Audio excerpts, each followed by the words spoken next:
We're going to take the North and never give it back. So that's a good pick. You get the corner. I got to go bold, right? I got to go bold for this. Yeah, she's got some Welcome back to the Unbearable Sports Podcast. I'm your host, Brad Barron. Make sure to like and subscribe out there on YouTube. And as always, rate the show 5 stars. Today, this is our official draft grade. We've been giving out a lot of draft grades for each individual pick, breaking it all down. And if you haven't already, make sure to look for those episodes down below. We have all those episodes out there where we will go into more depth on each individual player. Today, we're recapping it and also giving the final grade, but not just that. We're also going to announce who wins the jersey that we have been going to be giving away. So now we will announce the winner today.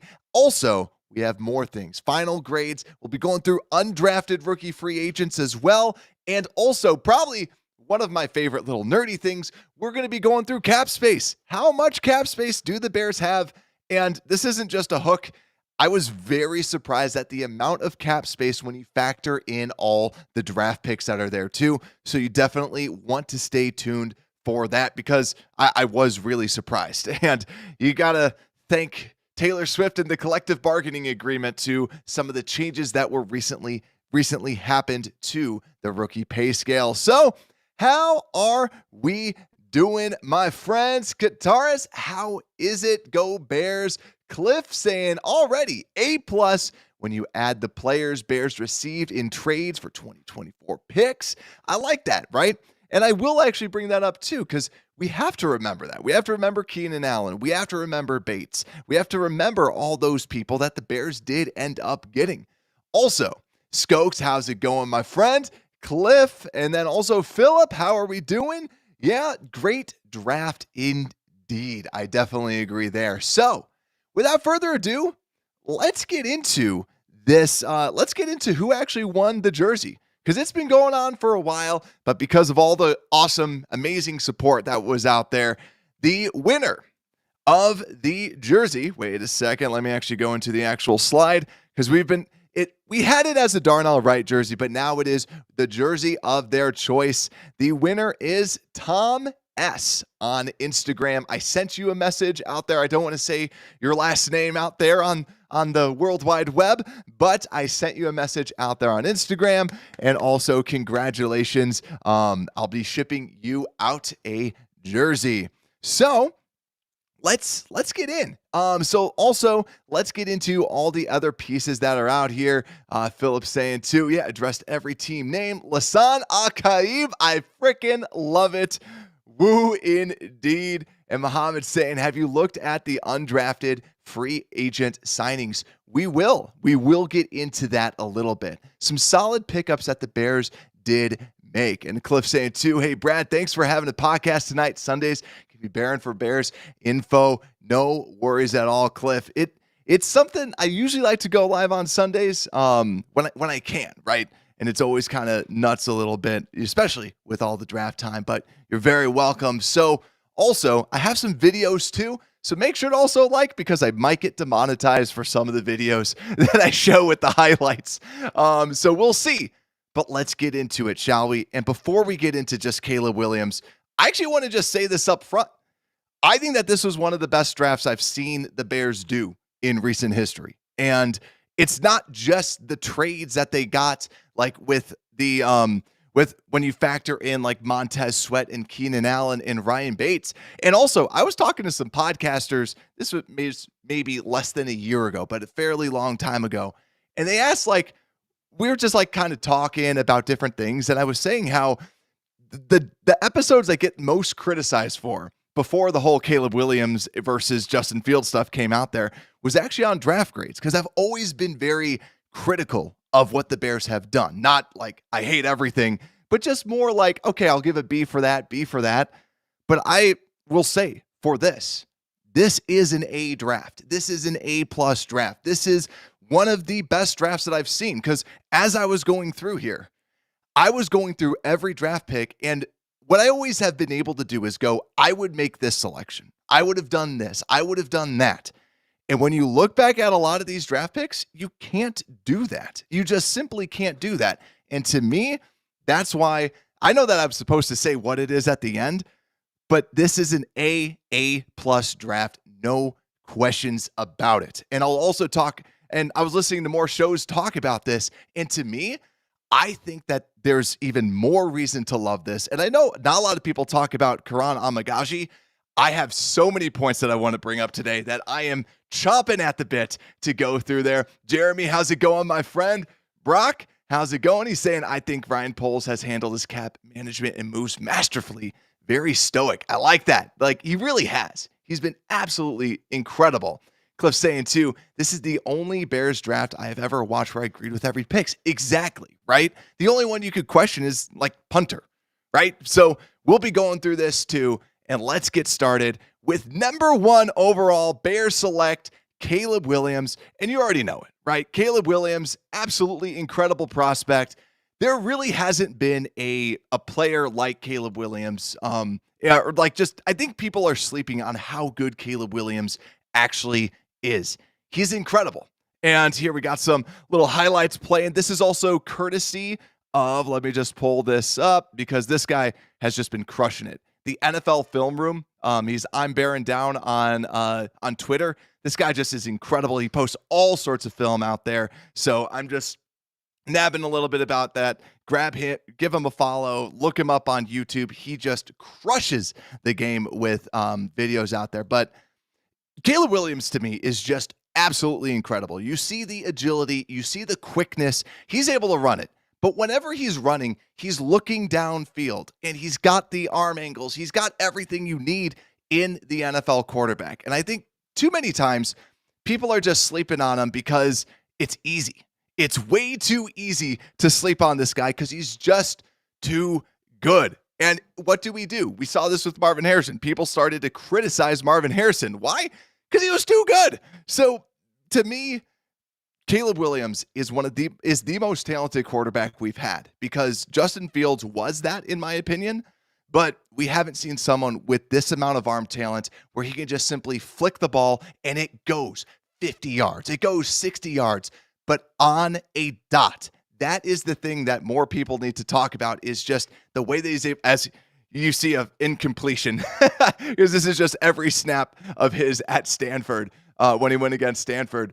He's able to throw it wherever he wants. He's able to do whatever he wants with the ball in his hands. He's just incredible. And to me, I just am absolutely in love with this pick, and I can't wait. And he brings, when you talk about the culture, he brings a culture to him.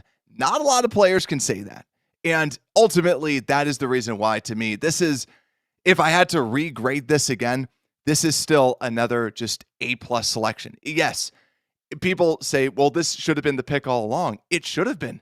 Yes, because he's that freaking good and just incredible player. Caleb Williams, easy A+, reminds me of Aaron Rodgers. So let's just go on to the next selection too, because next selection, Rome Odunze, and this is another easy one, right? And yet again, the haters that will give the Bears bad grades will say, well, listen, and let me just flip this over. The haters will say he was deserving to get an A, it was the easy pick. Yeah, because he was the best player on the board. You went best player available. You get Rome Odunze, the contested catch monster, and we said this when he was drafted. He gives you a different dimension at the wide receiver position than Keenan Allen and also with DJ Moore.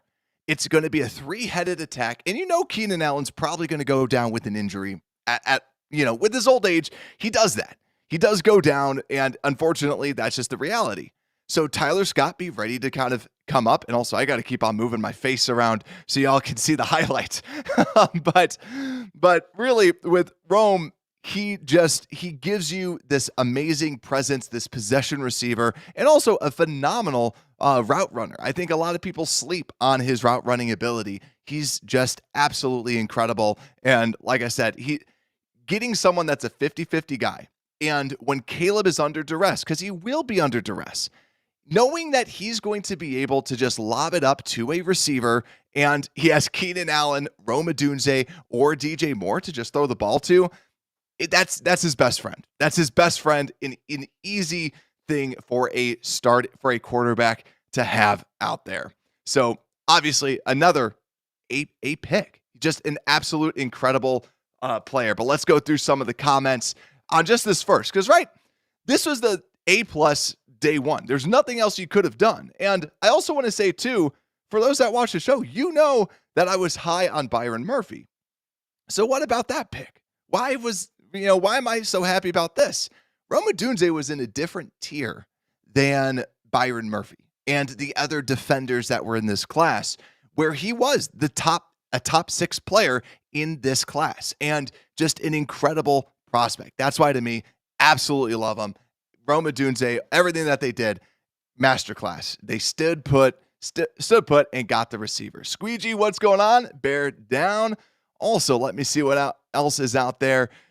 Cliff saying Tory Taylor is one of the only punters worth drafting this year. He's a blue chip at his position. Bears go from worst punter to maybe have the best. So yeah, lots and lots of stuff that are out there. And also Muhammad saying Uno will be his safety blanket. Exactly. When you have that playmaker at receiver that you can just lob stuff out to, that is what you want to see. But also let me just move some things around real quick as I get ready for the next player. So overall, absolutely insane. And the only other thing I wanted to say, but I forgot to mention about Caleb Williams, how many players of his got drafted in the top 6 rounds?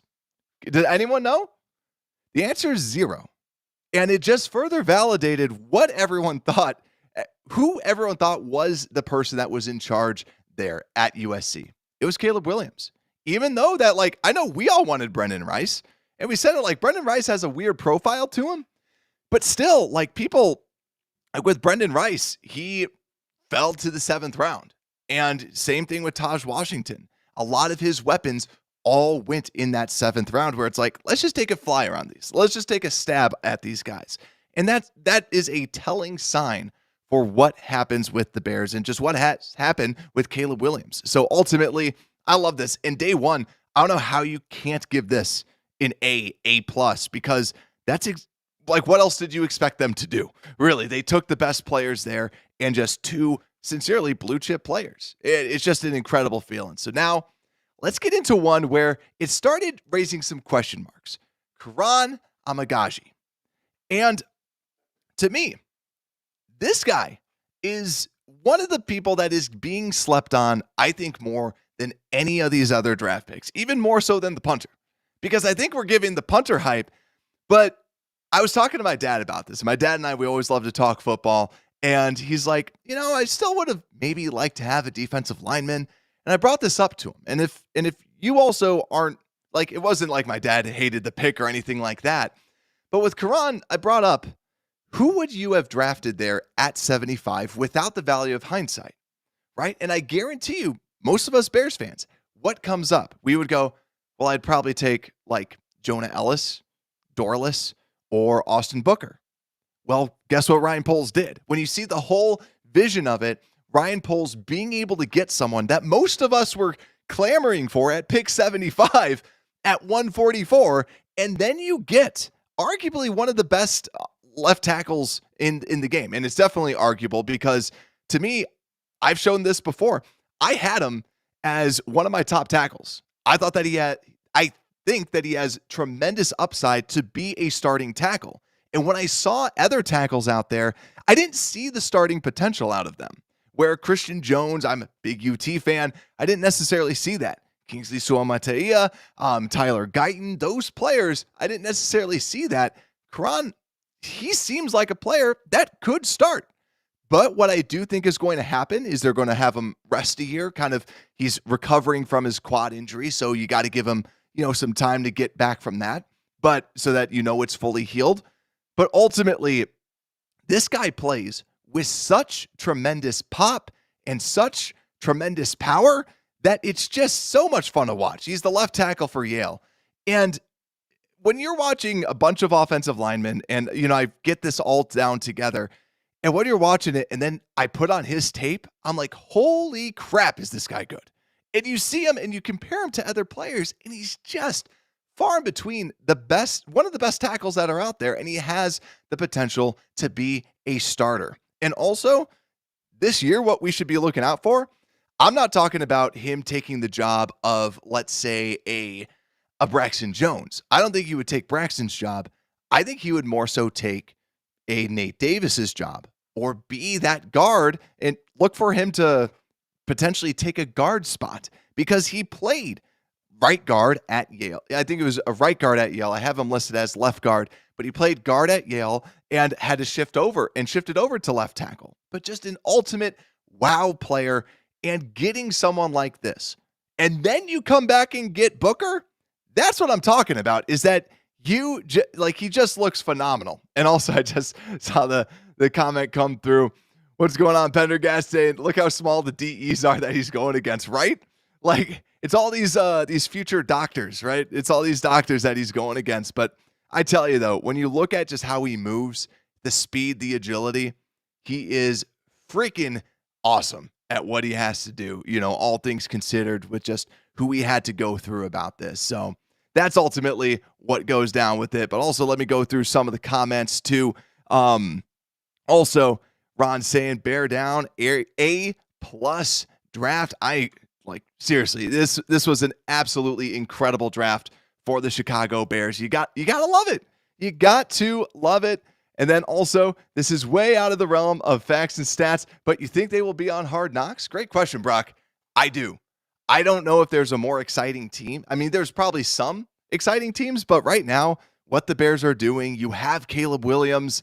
I think that they're the most exciting team that's out there right now. And that's why, to me, I think that he is. I think that the Bears are already like one that they had to kind of force out there. But I think ultimately they are going to be on Hard Knocks, which I would love to watch. I know that Bears don't want to be on Hard Knocks, but as a Bears fan, I really want to see this. And Brad saying too, if our quarterback fails this time, we are officially cursed. See, I said that last time with Justin Fields, and yeah, I'm saying it again with this because this guy's crazy good. This guy has all the talent, and he has everything around him too. And let's think about this too.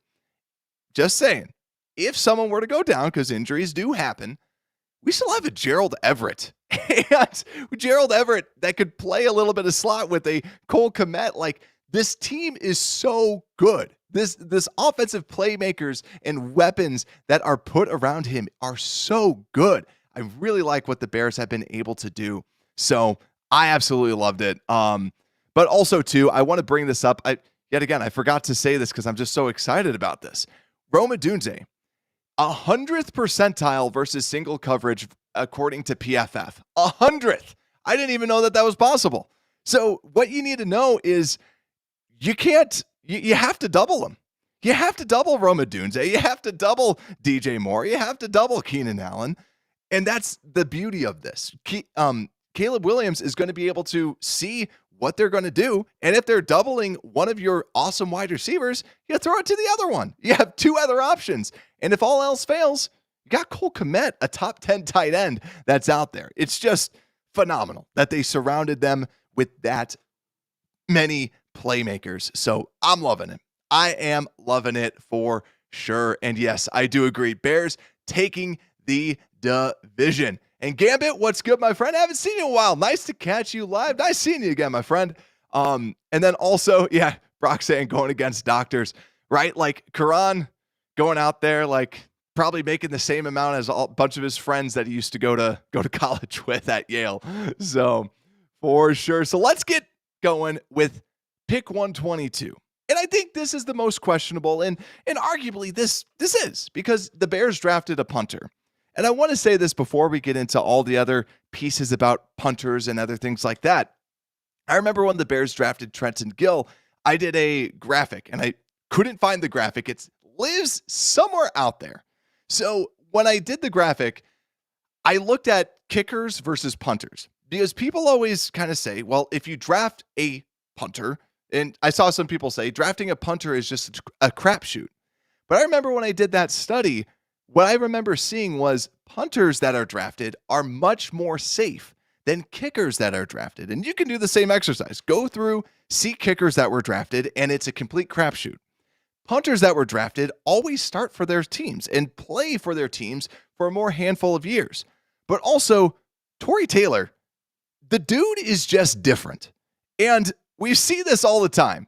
He is just a different type of a punter that is able to pin the ball everywhere. And for those that don't know, I live in Wisconsin. I have a lot of friends and relatives that went to Wisconsin, the Badgers. And ultimately, they're like, yeah, I remember him. He screwed us over. he screwed over the Wisconsin Badgers because he just kept punting it and it kept falling on the one. And I also heard Lauren Cox and Robert Schmitz, they were talking about this at the Senior Bowl. And they were saying, they're like, man, you see the Iowa punter? Dang. They were like talking about it too. They're like, I kind of want to draft a punter. I kind of want to go with the punter because he's just that good. And people say when you see him kick, it's just, when you see him punt, it's just different. And the way that he can pin it down, that is a weapon. And Trenton Gill just did not do that. And Trenton Gill was arguably one of the worst punters in the league. Bears say, you know what, we're going to address this. And also, I grabbed his consensus rating. And believe it or not, he was the consensus, 150? He was the consensus 151st player in the NFL draft. I have not seen that high of a rating out of a punter. And people that see him punt just are like, this guy is absolutely insane. To me, give me that. Like, I don't mind that. And considering the Bears go back and get Austin Booker, and I felt like all of us Bears fans, when we saw them go with Booker, we all went, okay, I like the punting pick even more. I love it. And ultimately, I think what bugs me is this is where people downgrade the Bears draft because they go, oh, everything was perfect, but they drafted a punter in the 4th, A-, or just an A, not an A+. And to that, it's about filling out the team. And the Bears really did fill out this team, and you get an immediate day one, person that is going to make a difference. Like, as crazy as the punting world is, he makes a difference for the Bears, being able to pin them down inside the 20 and just make epic punts. And also, by everything that we know, he sounds like an awesome locker room dude. Also, his nickname, the Crocodile Punter, is the greatest nickname, I think, of all time. the Crocodile Punter, I'm like, I want to make shirts. I want to do something like that. Just the Crocodile Punter, for him being from Australia, is just next level gold. And just him being 6'4", just insane. So also, Julian, what's good, my friend? You can tell by Detroit's first 2 draft picks, they know Chicago's offense is going to be trouble. Agreed. Squeegee saying, I don't like the idea of new coaching staff teaching a new system to the team and a rookie quarterback along with hard knocks in the way. Yeah, I do like that. I do get that, right? Because it is a distraction ultimately for the Bears to have them in there. So that is a distraction, but ultimately, as a fan, I do want to see it. But yeah, if they don't get selected, I won't be heartbroken. And then, yeah, punter, just incredible. Punter likes, I saw those going out there with everything.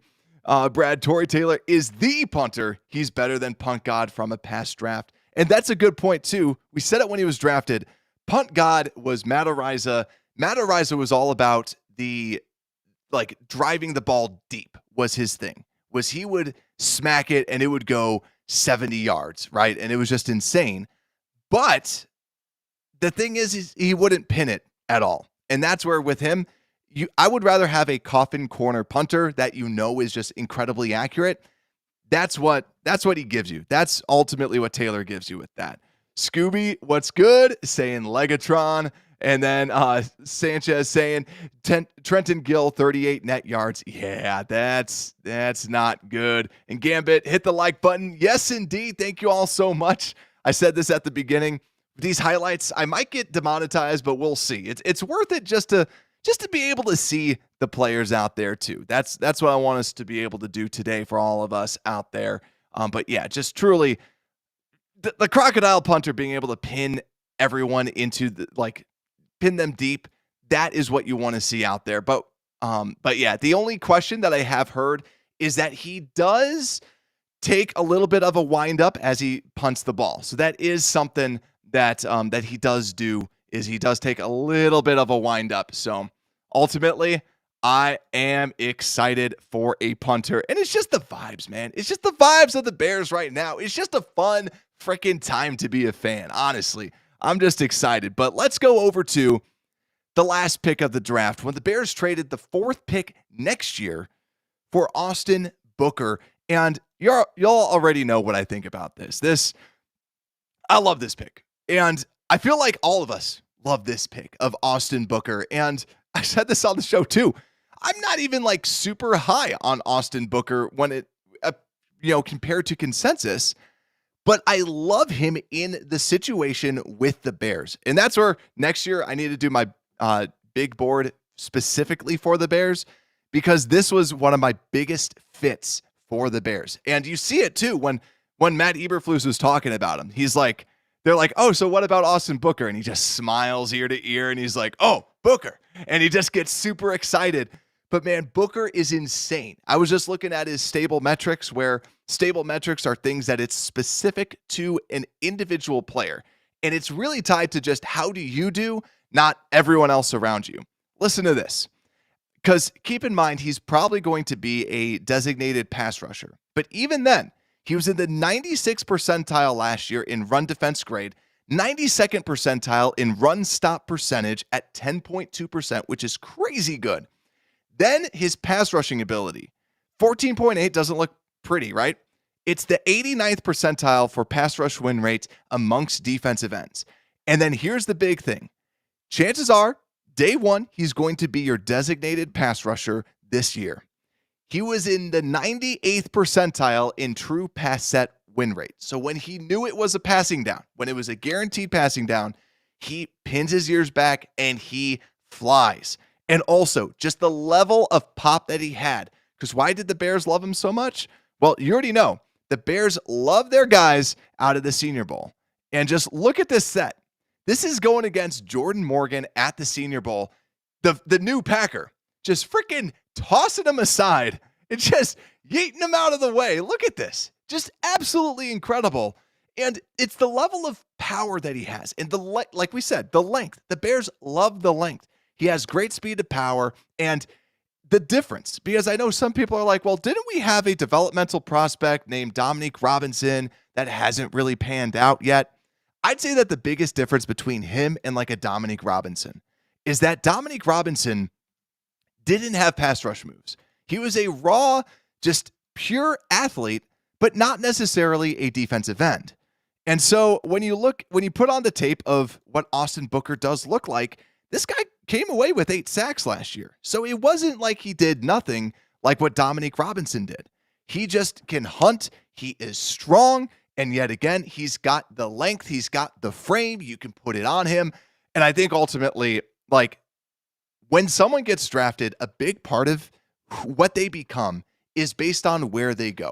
And I think that Austin Booker going to the Bears is a perfect match of just need and fit and just potential with this player overall. Just an absolute steal. And just hearing other people talk about this, Daniel Jeremiah, all just phenomenal. It was the icing on the cake at the very end. It was just a beautiful thing for the Bears to do this. So absolutely incredible. Loved it. Absolutely loved it. So Dobbsy, what's good?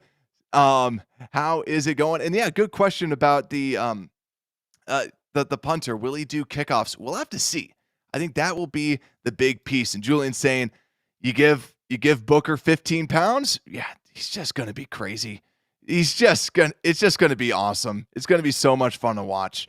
But yeah, just way too many people to cover for the Bears. It's just going to be great. And Jerry saying, King Booker, love it. And then also Don, what is good, my friend? Saying Detroit versus everyone. We won the draft, grabbed the best DB, and we picked 29, moved to 24. Yeah. Well, we'll see. We'll see this year, Don. We'll see this year. I'm feeling more confident, man. Like last year, you could talk a little smack, and I was like, yeah, we'll see. But this year, I'm feeling good. Pendergast saying Dom Robb started out as a receiver or tight end. Yeah. And like a quarterback. Like he played everything, right? Like that's literally what he did. Don Berg grabbed the 4th best corner, then stole top 5 guard in 6th round for Yeah. Carrie saying poor Don Berg's team drafted cornerbacks to try and defend against Caleb Williams. For real though. For real. That's a perfect piece. They really did. They really did, right? Ultimately, yeah. So yeah, and yeah, the Detroit needed attention, right? People were celebrating because they're like, yeah, just ultimately Detroit needs a little bit more attention, right? But hey, they hosted the draft, right? They hosted that. So, and Matt, great point here. Low key, the Bears did own the Lions, like they really did. But now we have a quarterback that'll be able to finish out the fourth quarters. So because of that, I think we'll be good.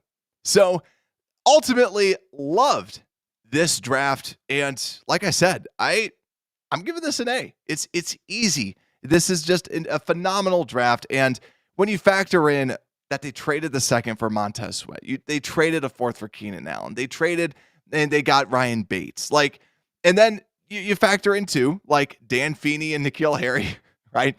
Not great trades right there. I remember the Dan Feeney trade where I was like, why the heck did they get Dan Feeney?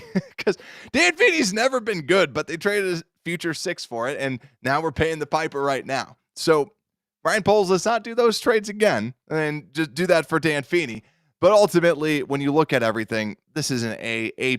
Like, this is seriously one of the best drafts that I see out there. And as I go through them, it's just, it stacks up with it right up at the top. So ultimately, I like it. But Don, I will give your Lions credit. I will say that they had the second best draft in the NFC North. So I'll give you that. I'll give you that, my friend. So ultimately, I love this. And let's just kind of go through some of the other pieces because we've recapped the draft. Phenomenal. And also, I want to bring this up too, because to anyone that says, well, they didn't get a defensive tackle, they didn't get this position. Drafting is about drafting the best players and drafting the best team. It's not necessarily about filling the holes. It shouldn't. If your team's going in to try and fill holes, especially in day 3, you might have a bigger problem with that.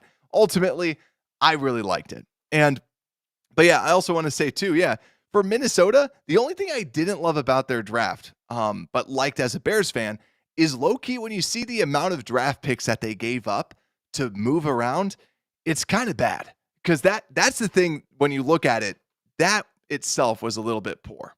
So ultimately, though, Bears got what they needed, and Bears got great players. I absolutely loved it. So let's take a look at the Bears roster right now as it stands. And right now as it stands, this is from our lads.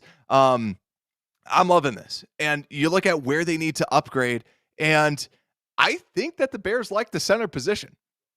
Because Ryan Bates and a lot of other people are saying Ryan Bates is going to be center. Coleman Shelton is going to be the backup.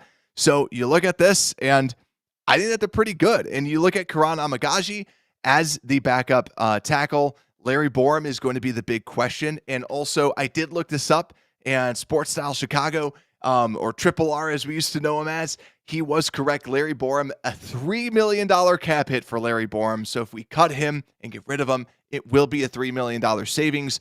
Don't look for that immediately. That's going to probably happen more so during training camp is my guess. Bears could still use, need to just at least add some depth at the tight end position because yet again, it's only 3 tight ends deep right now. We'll go through the undrafted free agents, but overall, this offense it's a thing of beauty. I'm so excited for this, and you really couldn't ask for a better offense to put around a rookie quarterback. But you flip over to the Bears defense, and now it's starting to fill out, right? The big question will be Dominique Robinson at the other defensive end position, because Walker and Sweat, are your starters. Booker, like we said, more of a designated passing down pass rusher. But then you go into Jacob Martin versus Dominique Robinson. And Jacob Martin, none of us knew who he was until he was added to the Bears. So that's where, what do the Bears think about Dominique Robinson? Because if they don't, we've brought up Carl Lawson. We've brought up the defensive ends that you could potentially bring in, like a Carl Lawson, Agba, Yannick again, or a Shaq Lawson that you could probably get on the cheap, or like a veteran like a Jerry Hughes or a Calais Campbell, depending on how much money is left for the Chicago Bears. But other than that, the other spot is just defensive tackle. Michael Dwarmafor is projected to be the starter. You might also see like a Brian Cowart be, or not starter, but be that 4th defensive tackle. Yet again, they like to do this shifting. I have to say that every day. Every time that we do a show, I have to bring that up.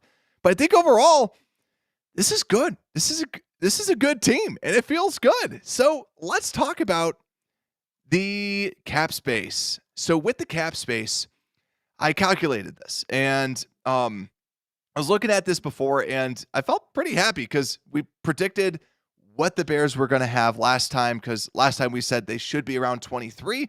And then now when everything's been added in, the Bears are at 23 million for cap space. So we're going to talk about this too, because I know sometimes if you look out there, cap space might say 7 million currently.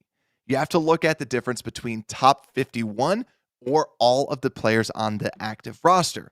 Top 51 is what we're going to be looking for because that is what accounts against the cap. Bears currently have around 23 million in cap space from SpotRack. Also, I looked at overthecap.com. Basically, I just kind of averaged them out and said 23 million because Over the Cap was like 22.8 or something like that. But ultimately, what you're looking at, and this is where I was surprised at, because when I've done these before and we've talked about the cap, the number one overall pick was projected to get about $7 million. But my guess is because of the whole everything went higher, cap space went higher, everything else did. Now the first pick overall is getting $9.87 million a year. And this is from SpotRack, who has the rookie wage scale for the NFL, which I was like, that is high. For an average value, very, very, very, very high. So that was something that was just interesting to see at the least. But yet again, this is average per year. So this could change, and this could also get a lot less just because, it usually increases over time. But then Rome Odunze's was at 5.68. Kiran was at 1.46, and then Tory Taylor 1.19, and then Austin Booker at basically 1.09. And then also you add an extra 5 million just because you cut 5 to add 5. And ultimately what you wind up with, 8.6 million, which I was like, oh crap. Can we even add anyone now? But, if you factor in cutting Larry Borum and other things like that, then you would have a little bit more cap space, and then you could add someone else in. So we don't have as much as I think was previously estimated because the numbers, the salary cap, the wage scale was a little bit lower. And yet again, we don't have the exact numbers yet. We just know around what they're going to be getting paid average yearly value, but not necessarily the ins and outs of the specifics of here's what they're getting paid year one, here's what they're getting paid year 2 and year 3 and everything else like that. So let's keep on scrolling down and let's go through some of these comments before we get into the undrafted free agents, because that's where Ryan Poles then goes, okay, listen, I don't have enough money for some of these top players. Let's go into some of the undrafted guys for sure. So Dobbsy's saying too, Steelers had a great draft. Happy for Fields. Yeah, he'll have an offensive line. And I am excited for him to have a coach that can help back him up and make him a little bit better. And truthfully, it was a breakup that needed to happen. That's the best way to put it, right? It's that you know what, we're gonna have to split. So ultimately, peace out type of thing. Brock Bolton saying NFC North will be where it is at this season, and I agree there. Scottish Bear, my brother, what's going on? And then let's see what else is out there. Blake, how's it going, my friend? Love that Caleb text. Yeah, that's right. Thanks for bringing that up. So for those that didn't see, Caleb texting Taylor and saying, yeah, welcome. You're not going to punt a lot. Freaking love it. Boss move right there. And he just brings that energy. Absolutely love it. Scottish Bear, what is good, my friend? Look who's in the house. Carrie as well. What's going on? And let's see what else is there. Bears Junkie, how's it going? Yeah, so Don eventually left the chat. Scooby giving the Lions a C grade as well. But let's keep on going. Money Signs, how's it going? Minnie had a great draft. I'm watching them closely. I can't believe the North is back, right? The North is back for sure. Let's see what else is there. Matt saying we'll get another D end in free agency. Watch. I think that we will. I hope so too, because especially with Borum being gone, freeing up an extra little $3 million, I would not mind that. And yeah, people are forgetting that Swift is in the backfield, and yeah, we have some darn good running backs. Because you got Swift, You got Khalil Herbert, one of the most efficient running backs, like just literally does not waste movement, just goes, there's a hole, run, right? But we know that he can't pass block to save his life. But that's where Roschon Johnson comes into play. And that's where it just feels great. Scottish Bear saying Dom Robb going on to the practice squad. And then also Julian, good point. Does this offense blow the Cutler, Forte, Jeffrey, Marshall, Bennett offense out of the water? I think it can, for real, because depending on what Caleb can do, but you look at just the players. You have 3 wide receivers. Now, Rome Odunze obviously has not played a snap in the NFL, but you see what the other players have, and then you're talking about 2 good tight ends, right? I think that Forte is better than Swift for sure, but you look at DJ Moore and Keenan Allen, I think that, yeah, the wide receivers are up there, and Marty, I liked Marty. I liked Marty a lot. I think him and Kmet are kind of a wash, but I think ultimately, yeah. And then Money Sign saying the edge market sucks. Oh, just you wait. If you haven't seen this, look at the defensive tackle market.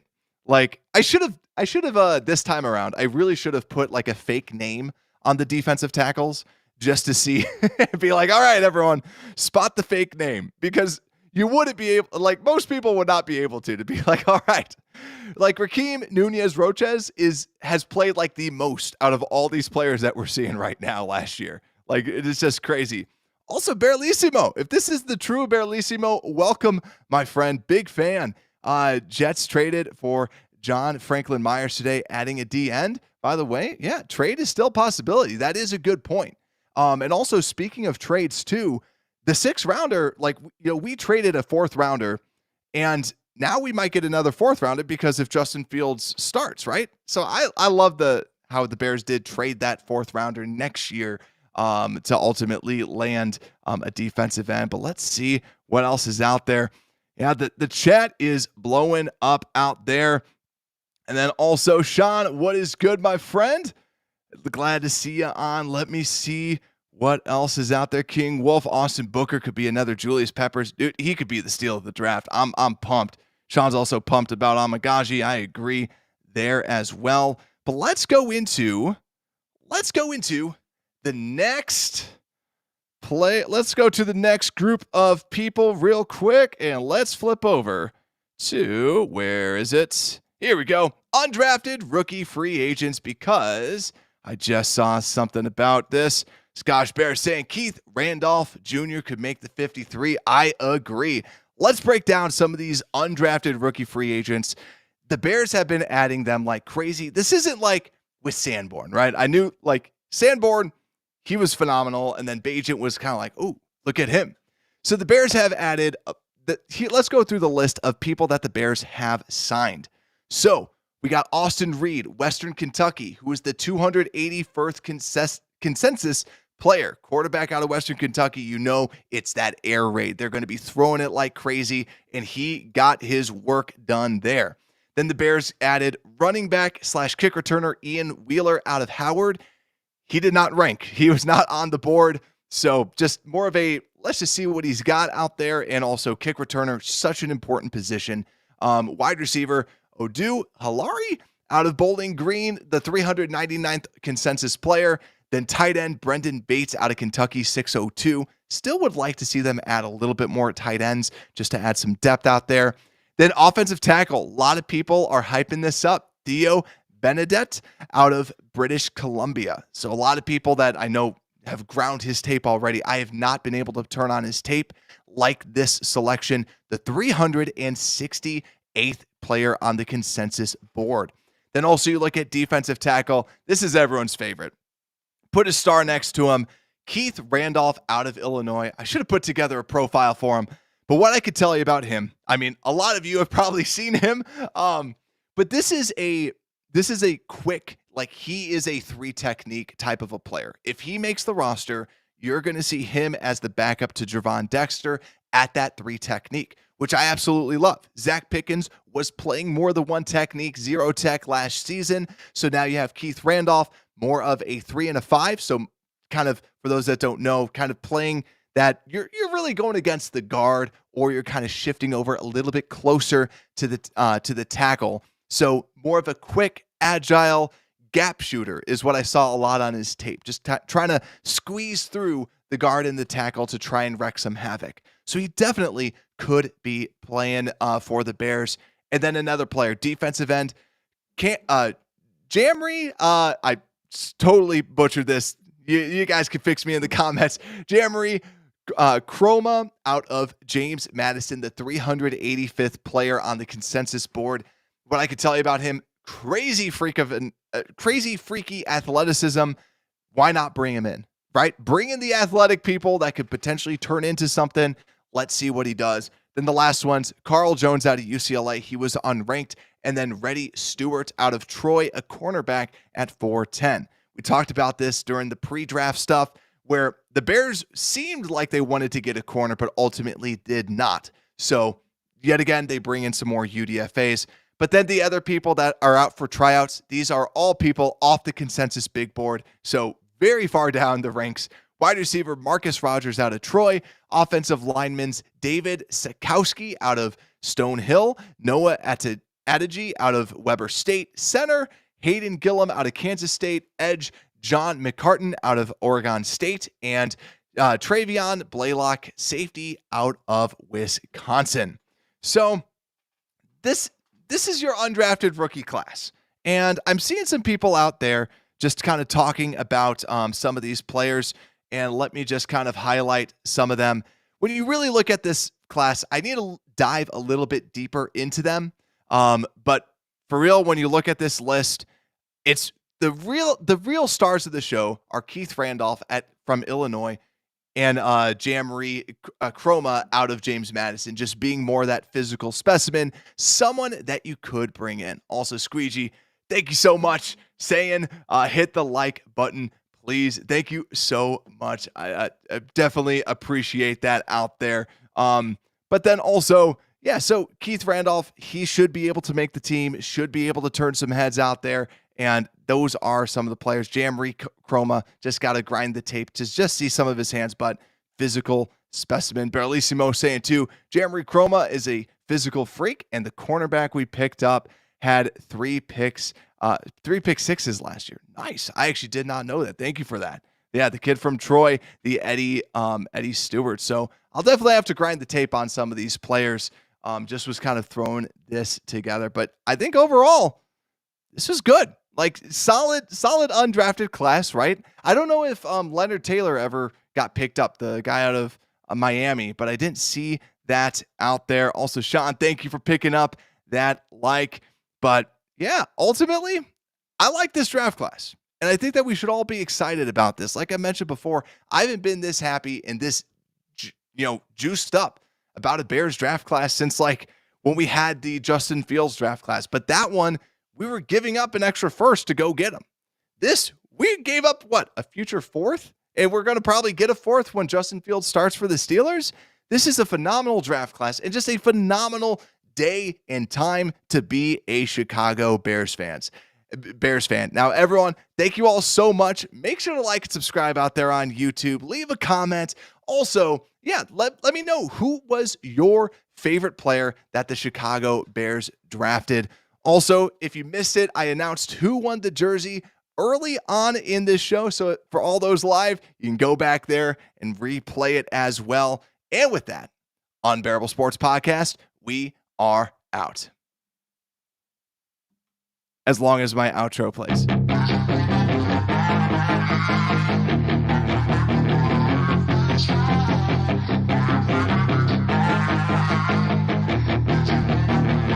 Yeah, she's got some nice long hair and you know that she